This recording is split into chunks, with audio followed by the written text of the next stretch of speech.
Здравейте на всички, надявам се, че сте добре. Днес имам клиент с счупен ключ за Iveco. Механичният ключ е счупен. Избирам си ново перо, заготовка.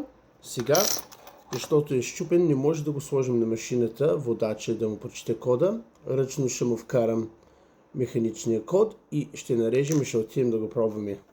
Ключа беше изчупен така, не можах да го наглася на машината, да го декодира и ръчно му вкарах кода. Сега сме при автомобила да го пробвам на дръжката.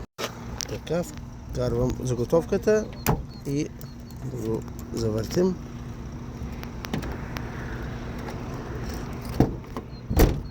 Работи.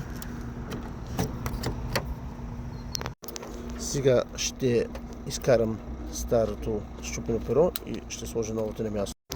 Сложих заготовката на дистанционното. Заключва. Отключва. Само да пробваме на контакт. Ключа влиза. Али.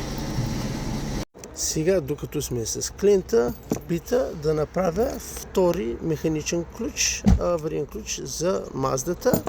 Избирам си заготовка, слагам го в машината, да го подпираме и режем.